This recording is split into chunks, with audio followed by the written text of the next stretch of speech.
sa mère tàccu leen lii xoolal Jawra Càccit loolu la bëgg ci loolu passe en concours la Cour des comptes pour être vérificateur. Il va quitter Niakhar pour aller s'installer désormais à la Cour des comptes. Vu les nombreuses réalisations qu'il a eu à faire à Niakhar, la communauté, les populations de l'arrondissement, la commune de Patarsi, la commune de Ngayokhem, la commune de Niakhar et les autres en service dans l'arrondissement sont réunis aujourd'hui pour le rendre un vibrant hommage.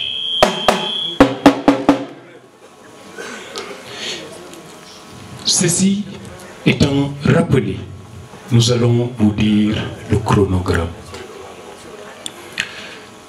La parole sera donnée d'abord à l'imam pour des prières et au curé de la paroisse ou son représentant. Après les prières, monsieur le président de la Fédération des chefs de village va prendre la parole. Monsieur Semou Diouf. الحمد لله نحمده ونستعينه ونعوذ بالله من شرور انفسنا ومن سيئات اعمالنا من يهده الله فلا مضل له ومن يضلل فلا هادي له نشهد ان لا اله الا الله وحده لا شريك له واشهد ان محمدا عبده ورسوله mbokk yi ñu ngi leen di nuyu wax dañu wax ne balaa nga wax ak nit yi nga nuyu leen ñu ne yonent bi sallallahu alayhi wa sallam sant nag ñu ngi wax assalaamu aleykum wa rahmatullahi taala wa barakaatu ñun ñëpp nag nañ booloo ñaanal suñu sous-préfet bi yàlla yóbbu ko ko jàmm mu dem installé jàmm mu am échelon yu mu ëpp yi sax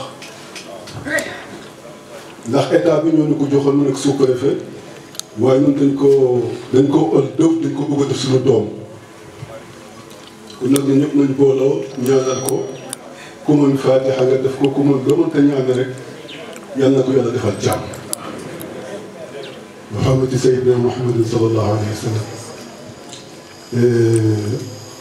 di nuyu mbooloo mi fi kat yi nag yëpp imam yeeg chef de village yeeg njagamaar yeeg xale yu góor yëpp ñu ngi leen di nuyu di leen di yëgal nag ne man 1949 laa jóge te Mauritanie jànge foofu si 1971 ilaa yawmina haazaa nag mosuñu am sous-préfet bu mel ni kii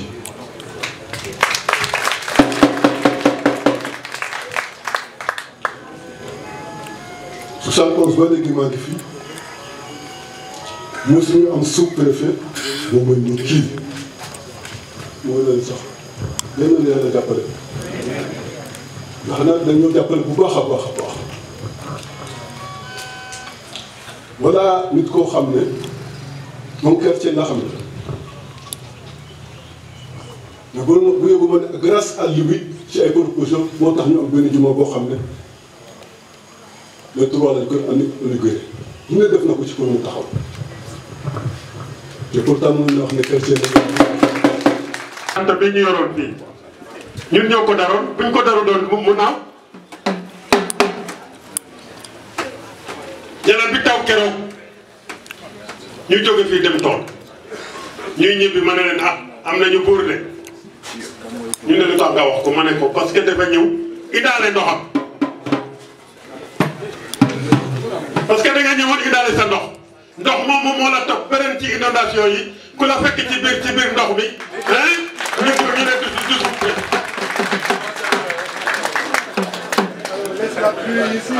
ndox nag barke la ak wërsëg moo tax li nga am ko waay waay Sambane yal na la bëri yàlla sax li nga defal nit ñi li nga waxal nit ñi li nga doxal nit ñi kenn mënu ko wax fii mu jeex kenn man wax ji sax du bëri parce que Abdou Khadir li ci des moo koy jëkkali ci en français ngeen baal ma chef de village yëpp ñu ngi lay ñaanal Ñaaxar yëpp ñu ngi lay ñaanal ñetti communes yëpp ñu ngi lay ñaanal fii ngay jëm barke dong nga fay jële ca kaw nga jëm ca kaw ca kanam gis nga dafa am góor gu ma ne siin gii képp ku leen defal teranga doo ko rëccu te yow defal nga siin teranga parce que ci digg siin nga nekk arrondissement Ñaaxar yaa ngi ci mais fàttewoo Diop fàttewoo Tataguine parce que buñ dajee réunion préfecture bu fa préfet nekkul yaay seese kon kañ liggéeyal nga Diop liggéeyal nga Tataguine jox nga leen teranga bu mat sëkk yàlla du la bàyyi nag ci naataanga rek ngay def. Au nom de tous les chefs de village de l'arrondissement de Niakhar, à adresser ces quelques mots de revoir et non d'adieu à l'endroit de notre cher ami, parent et collaborateur, Monsieur Lucien Ferdinand Chambaz. Dans le langage courant et surtout en matière de gestion de l'administration, on a l'habitude de dire nul n'est indispensable.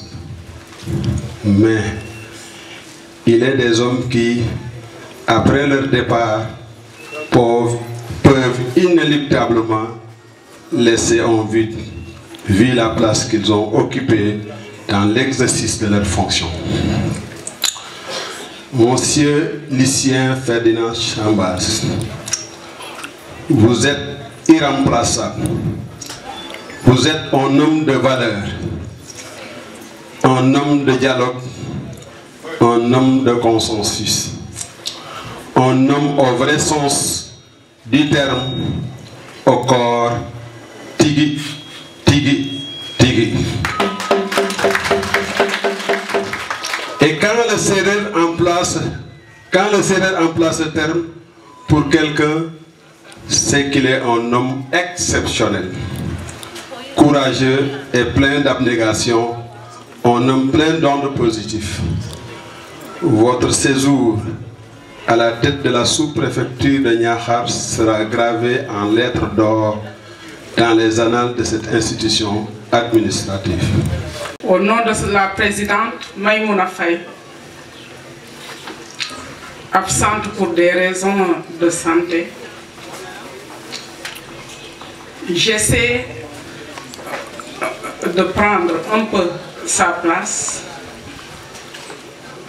Donc, au nom de l'Union des GPF, il me sera difficile de prononcer en cette circonstance tout ce qui m'a été confié. Cette mobilisation de toute la communauté de Niakhar montre une parfaite illustration des services que vous avez rendus. Ce que nous retenons de vous, Monsieur Chambaz, c'est la compétence, la courtoisie, l'humilité, l'honnêteté que vous avez incarné tout le temps que vous avez été ici. Chère assistance, nous osons dire que aujourd'hui, nous allons nous séparer d'un administrateur modèle d'une dimension vraiment extraordinaire. Nous prions pour que cette nouvelle mission à la Cour des comptes soit une réussite pour vous et pour toute votre famille.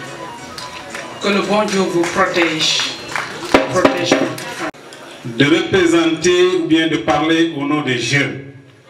Mais je vais essayer parce que je connais la personne du sous-préfet, M. Lucien Sambaz. Aujourd'hui, nous exprimons toute notre gratitude et notre joie pour commémorer avec toute la population de l'arrondissement de Niakhar cette journée qui connote un double sens.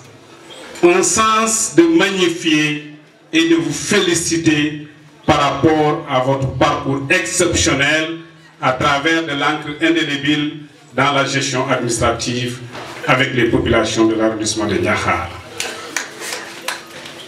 Un autre sens également pour vous souhaiter bon vent.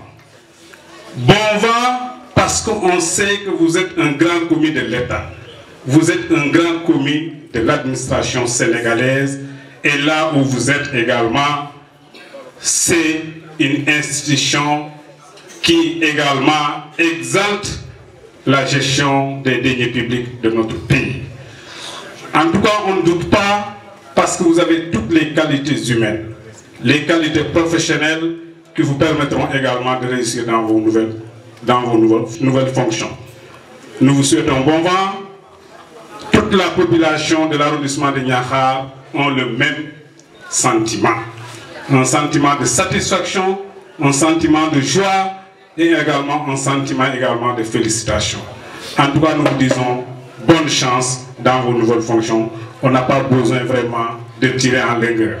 En ce qui concerne la jeunesse, vous avez quand même fait preuve d'une gestion participative et inclusive. Ce qui dénote cela, je peux citer deux exemples. Vous avez parvenu à mettre en place ce qu'on appelle les comités de veille et d'alerte dans le cadre de la lutte contre la pandémie de la Covid-19, en incluant toute la jeunesse. Et je pense que ça également, c'est un fait important.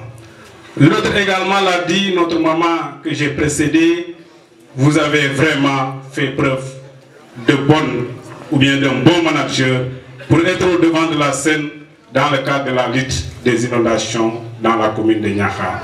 En tout cas, monsieur le sous-préfet, nous vous disons merci. Au nom de tous les enseignants qui sont derrière. Monsieur le préfet du département de Fatick, qu'il me soit permis à votre nom, par ma modeste personne, que le hasard de circonstances a voulu que je présente les témoignages et non au discours des enseignants à travers les trois codecs respectifs, à savoir le codec de Niakhar, dirigé par Ibrahim Ndour, celui de Ngayokhem par Abdou Khadr Diouf et celui de Patarsine par Alunium, moi qui vous parle. Monsieur le sous-préfet Lucien Sambaz, permettez à tous ceux qui vont prendre la parole ici à se répéter, malgré que la répétition est pédagogique, car les bonnes montres ont les mêmes heures. Mesdames et messieurs, ce jour est encore un grand jour. Oui, un grand jour pour le Sénégal en général et pour Niakhar en particulier. Ce départ du sous-préfet Sambaz, ce départ non souhaité, mais souhaité, vous allez me comprendre par là. Ce départ pas comme les autres, ce départ rempli de joie et d'émotion, ce départ qui sera inscrit dans l'agenda historique du Sine, ce départ chanté partout et par tous, ce départ qui laisse Niakhar orphelin, ce départ qui mouille tous les cœurs, ce départ. Chers invités, chères populations de Niakhar, toutes couches confondues, l'histoire ne ment pas et nous retiendrons de Lucien Sambaz qu'il est un homme engagé, compétent, dynamique, pieux, social, pour ne citer que ses qualificatifs, qui se retrouveront dans tous les discours. Monsieur Sambaz, ce soir, dans toutes les veillées, on ne parlera que de vous. Assalamu alaikum wa rahmatullahi wa barakatuh. kilifa jeetaay yi yëpp noo ngi leen di nuyu ci kàddug Serigne Cheikh Ndigal Sène moom Njàmbur Sine moom Serigne Ismaïla Diouf Nourullah moom Serigne Touba Khadimu Rasoul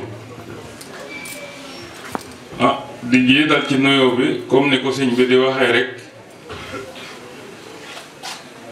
kilifa yi jeetaay yi yëpp xëy na tey mënuñ leen ràññee waaye dañ koy jël teg ko ci suñu loxo maire bu baax bi nga xam ne mooy monsieur Aliou Diallo mu tegal ñu ko ci loxo sous-préfet mu tegal ñu ko ci loxo préfet mu tegal ñu ko ci loxo administration bi yëpp di beral nuyoo maître Bassir Ngom mi nga xam ne moom it lépp sëñ bi la du nuyu it maire bu baax bi nga xam ne mooy Amakodou Sène te nekk maire Niakhar te nga xam ne ñu ñëpp ci tànkam la ñu ñëw monsieur le préfet defe naa suñu waxuloon it war nga xam ne Serigne Cheikh Ndigal Sène am na fu mu la teg ndax defe naa jeetaay bu mel nii ak bu xumbee nii ak façon bu mu xumbee ba ma ko gijee fekkee yàlla ko xam te it mënoon nañ koo bañ a fekke te du tee nga kontaan ndax defe naa suñu ñëwoon sa bureau comme xam nga suñu Cheikh Ndigal Sène mu xam la ñu wax ak yow orienté ñibbi defe naa ko nit te nga kontaan waaye séeréer day lépp ne ku saxite na tama an tafaktel na tama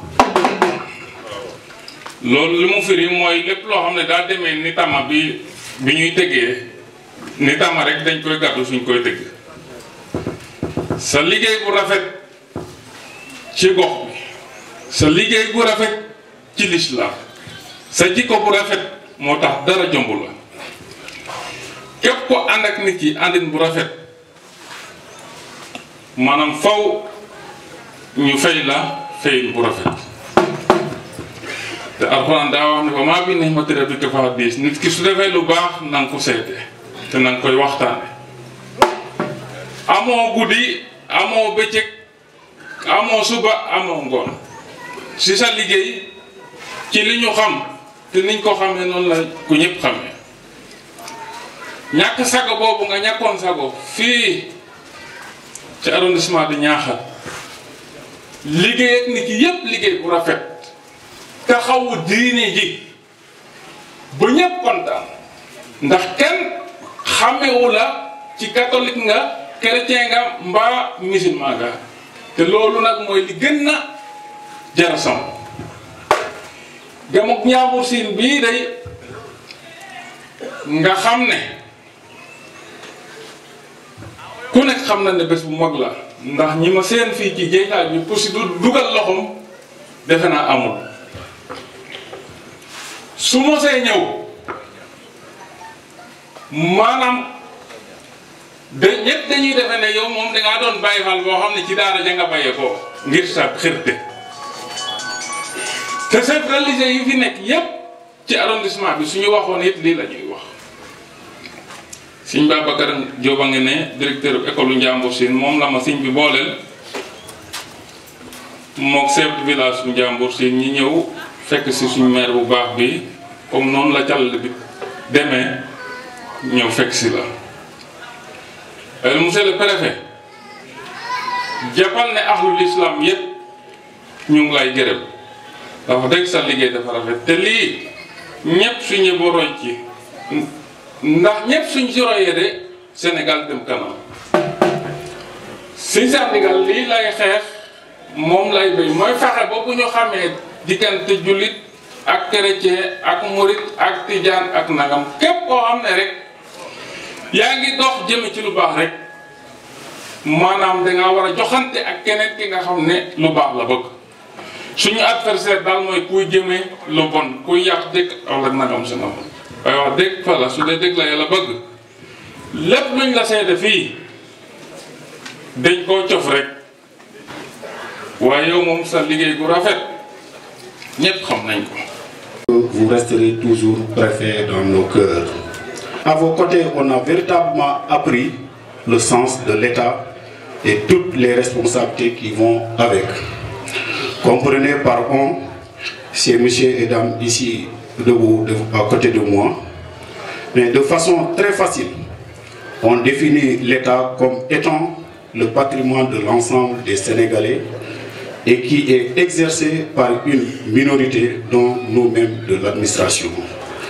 Vous, sous-préfet, représentants de l'État, mais surtout représentants du président de la République dans la circonscription de Niakhar, nous avons été témoins plusieurs fois par vos faits, gestes et comportements qu'en réalité, l'État, c'est surtout le citoyen lambda et nous qui l'exerçons ne sommes que serviteurs. Il me plaît de raconter ce jour où ce monsieur est venu à une heure tardive frapper à votre porte pour bénéficier d'une aide. Malgré l'heure, vous l'avez reçu et bien reçu, mais vous l'avez surtout satisfait et par la suite, vous l'avez accompagné de votre poche. Cet exemple n'est pas unique. J'ai eu l'occasion de le vivre à plusieurs reprises avec vous. Ce qui mène ma pensée vers un érudit que la communauté musulmane, notamment Mouride, célébrait hier.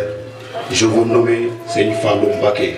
Monsieur le préfet du département de Fatick, monsieur le préfet du département de Diourbel, merci pour le déplacement. Je dois faire un témoignage, mais il y a une procédure pour faire un témoignage. Le témoignage doit passer par 3 tamis.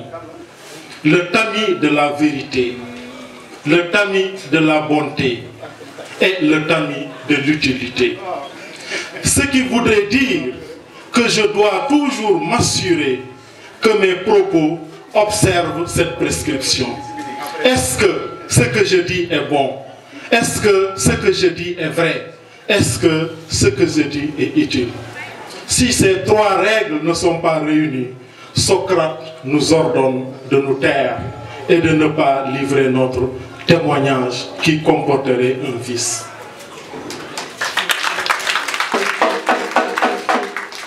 Et je crois que ces 3 règles sont réunies.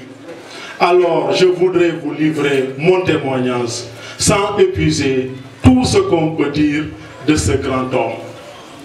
Monsieur l'assistant vérificateur, je me dois de vous dire que la population de l'arrondissement de Niakhar est mobilisée ce samedi 18 février 2023 pour magnifier avec tristesse, mais aussi avec une joie incommensurable, votre départ à la tête de la sous-préfecture de Niakhar.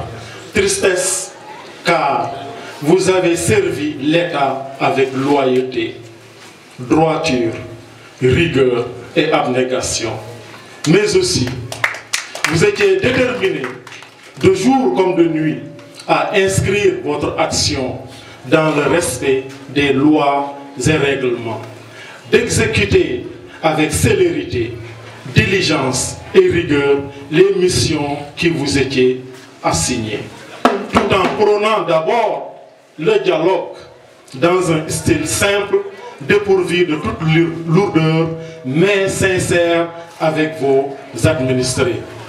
Votre séjour à Niakhar sera inscrit dans les plus belles pages de l'histoire des sous-préfets de cet arrondissement. Oui, la population de l'arrondissement est très triste de votre départ, car elle est trop habituée de vos multiples et parfaites prestations. Entre vous et les Niakharois, la séparation est arrivée de manière rapide. C'est pourquoi Ahmadou Kourouma disait, quant au moment de la séparation entre 2 individus, personne ne ressent de regret, la séparation est arrivée trop tard. Mais hélas, c'est aussi avec une joie incommensurable que la population de l'arrondissement fait votre départ sur Dakar pour occuper une autre fonction qui est celle d'assistant vérificateur à la Cour des comptes.